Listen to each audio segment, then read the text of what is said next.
जो हमारे शहर की सड़कें सही सलामत थीं उन्हें स्मार्ट सिटी के नाम पर तोड़ के खंडर बना दिया गया।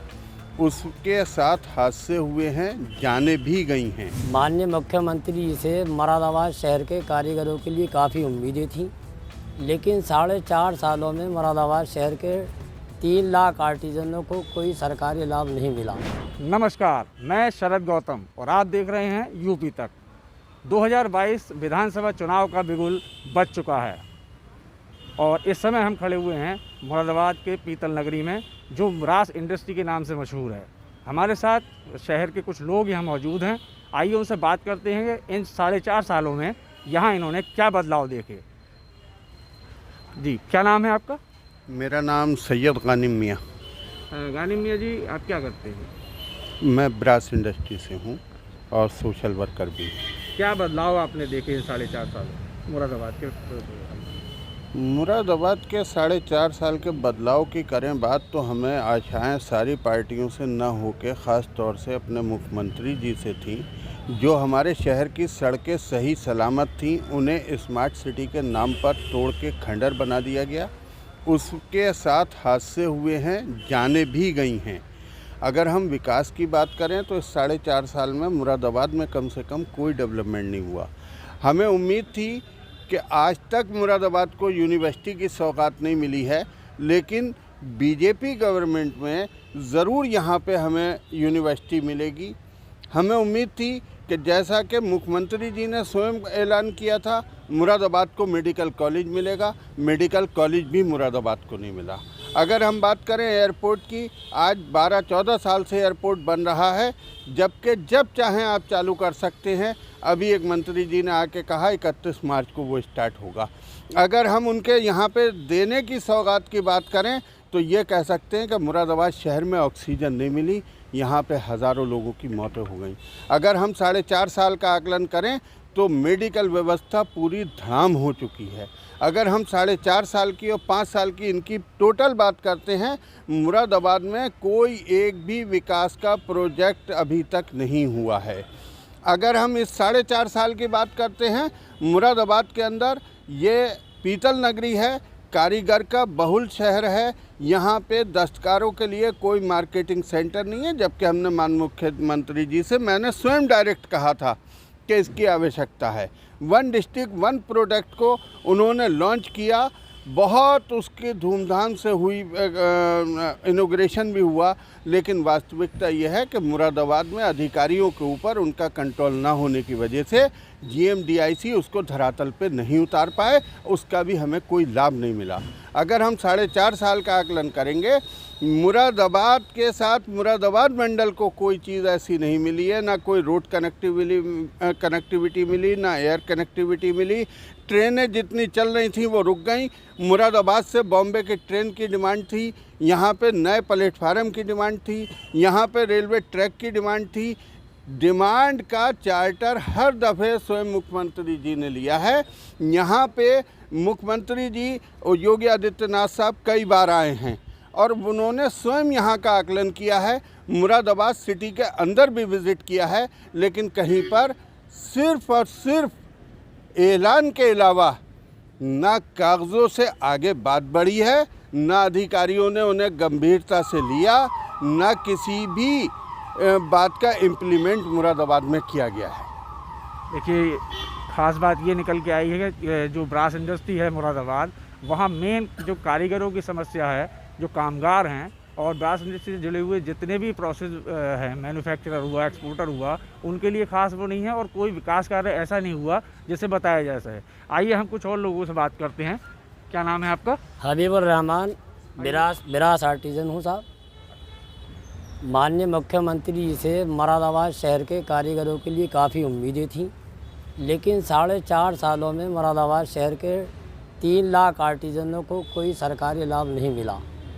महंगाई, बेरोज़गारी, जबकि मुरादाबाद शहर ब्रास इंडस्ट्री यूपी के अंदर 8,500 करोड़ रुपए का निर्यात करने वाला अकेला शहर है, उसके बावजूद भी हमारे शहर की हालत वैसी नहीं है जितना कारोबार यहाँ पर है।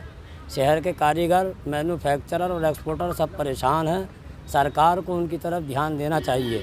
बार बार ये मांग की जा रही है कि मुरादाबाद शहर में सरकारी यूनिवर्सिटी, सरकारी बड़ा अस्पताल, ऑल इंडिया जैसा, जिससे लाभ मिले शहर के कारीगरों को। यूपी सरकार को चाहिए कि अभी भी वक्त है, आधा साल बचा है, हम माननीय मुख्यमंत्री से फिर शहर के कारीगरों, मैन्युफैक्चररों और एक्सपोर्टरों की तरफ से उनकी जो बुनियादी ज़रूरतें हैं, जो समस्याएं हैं, उसके लिए अगर वो काम करें तो बेहतर होगा। फ़िलहाल अभी 4.5 साल में मुरादाबाद शहर के कारीगरों के लिए कोई बुनियादी काम नहीं किया गया। यूनिवर्सिटी सबसे बड़ा फैक्टर है। सरकारी यूनिवर्सिटी मुरादाबाद मंडल मुख्यालय है। यूपी का कोई भी मंडल मुख्यालय ऐसा नहीं है जहाँ सरकारी यूनिवर्सिटी या सरकारी हाईटेक हॉस्पिटल नहीं है। शहर के कारीगरों को इलाज के लिए आज भी दिल्ली और मेरठ जाना पड़ रहा है। मुरादाबाद शहर 20,000 करोड़ रुपए का बिजनेस करने वाला यूपी का अकेला मात्र शहर है। उसके बावजूद भी शहर में सड़कें टूटी हुई हैं, बेरोज़गारी और महंगाई की समस्या है, डीजल पेट्रोल महंगा हो गया है, कारीगरों को समस्याएं डीजल पेट्रोल से पैदा हो रही हैं, बिजली महंगी हो गई है, बिजली महंगी होने की बिना पे काम पर असर पड़ रहा है, बिरास मेटल महंगा हो गया है, बिरास का मेटल महंगा होने की बिना पे दिवाली का अभी सीज़न है, दिवाली करीब है, पूजा की आइटमें नहीं बन पा रही हैं, काम बिल्कुल बंद पड़ा है। शहर के मैन्युफैक्चरर और कारीगर परिवार परेशान है। हम माननीय मुख्यमंत्री से कहेंगे कि बिरास मेटल को सस्ता करने के प्रयास करें ताकि पूजा की आइटमें बनाई जा सकें। लेकिन भारत सरकार ने जो है, वहाँ भी बीजेपी की गवर्नमेंट है, उनके द्वारा जो है श्रमिकों के लिए जो है एक कार्ड बनाए गए हैं ताकि उनको और सुविधाएं मिल सकें। जी, प्रधानमंत्री जी ने 26 तारीख को ई श्रम पोर्टल लॉन्च किया है। उस ई श्रम पोर्टल पर अभी कनेक्टिविटी नहीं आ रही है। पिछले 24 घंटों में शहर में सिर्फ 8-10 ई श्रम कार्ड बन पाए हैं। मैंने भी अपना कार्ड जो है ई श्रम पोर्टल पर CSC सेंटर पर जाकर बनवाया है। पूरी रात साइट नहीं चली, सिर्फ 8-10 कार्ड ही बन पाए हैं। सरकार को चाहिए कि ई श्रम पोर्टल पर जो कार्ड बन रहा है, श्रमिक कार्ड, उसमें जितनी भी योजना हैं, उन योजनाओं को लाभ देने से पहले कार्ड बनने ज़रूरी हैं।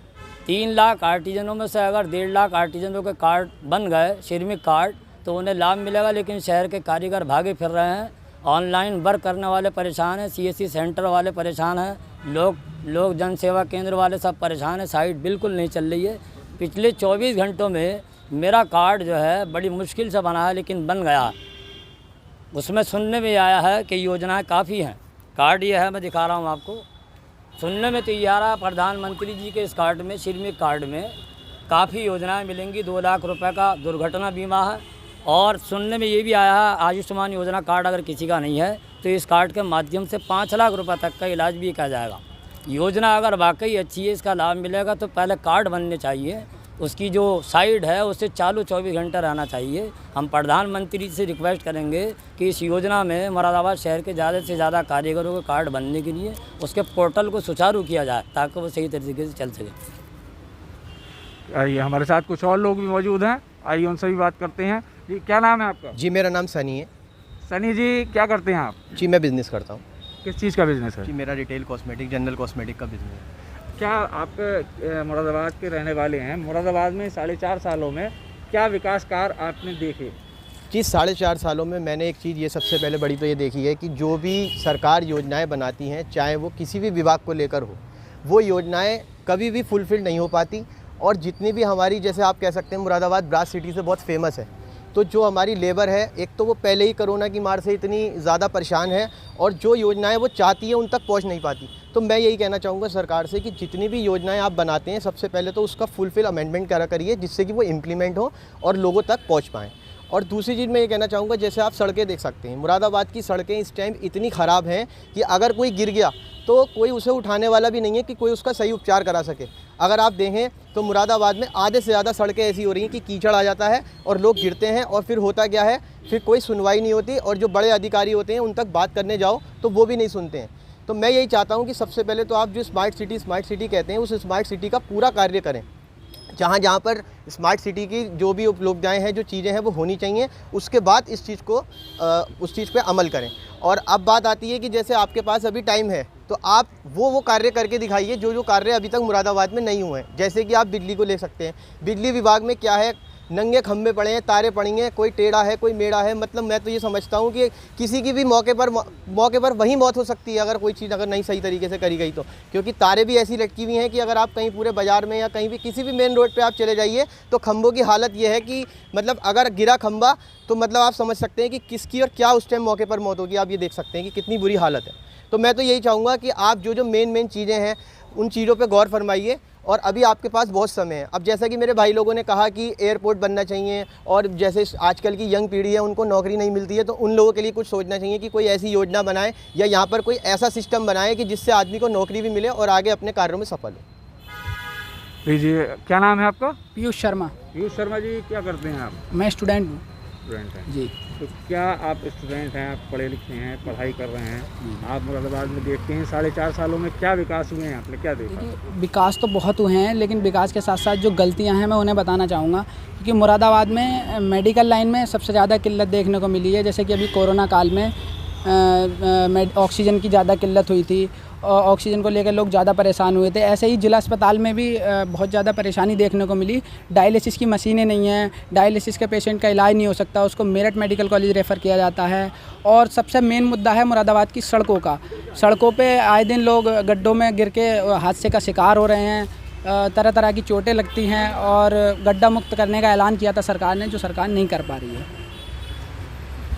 और ये बाकी स्वास्थ्य के लिए कुछ यहाँ पे हुआ है? स्वास्थ्य के लिए जो सरकार ने ऐलान किया था उसके हिसाब से तो अभी कुछ खास ठीक नहीं हो पा रहा है। पहले जो है सरकार ने कहा था कि हम ये करेंगे वो करेंगे, वो जो दावे किए थे सरकार ने वो सब झूठे साबित होते नज़र आ रहे हैं। ऑक्सीजन की तो सबसे ज़्यादा किल्लत दिखी थी और मेडिकल लाइन में भी बहुत पीछे नज़र आ रहा है। ऑक्सीजन प्लांट तो लगा दिए गए हैं, लग रहे हैं, जहाँ नहीं लग पाए हैं। लग रहे हैं, लेकिन अभी समय अवधि के अनुसार वो चालू नहीं किए गए हैं। उनकी अभी जगह तक अब कन्फर्म नहीं हुई है कि कहाँ पर लगेंगे, अभी जगह भी कन्फर्म नहीं हुई है ऑक्सीजन प्लांट। यहाँ मुरादाबाद में तो लगाए जा रहे हैं। हम मुरादाबाद में लगाए जा रहे हैं, लेकिन अभी तक जगह कन्फर्म नहीं हुई है। जिस समय तक लगाने का ऐलान किया था उस समय तक मुरादाबाद में नहीं लग पाएंगे। ये स्वास्थ्य विभाग की लापरवाही है और सरकार की भी कहीं ना कहीं ये देखना है कि ये इस पर ध्यान दें।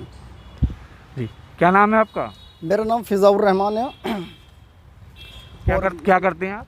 मैं पीतल से जुड़ा हुआ हूँ और मैं महंगाई को लेके कहता हूँ कि मैं सिल्ली जो है बहुत पीतल बहुत महंगा हो चुका है। 500 रुपये किलो पीतल हो चुका है और जो पूजा के आइटम है वो नहीं बन पा रहा है। कारखाने हमारे मुरादाबाद के बंद पड़े हुए हैं, इस कदर महंगाई हो गई है। डीजल कारखाने सब बंद पड़े हैं और मैं यही कहना चाहूँगा योगी जी से कि पीतल पे रेट घटाएं।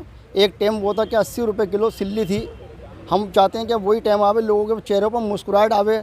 लोग पीतल के जो जुड़ने वाले हैं वो सबके चेहरों पर निराशी है, लोग परेशान हैं पीतल से।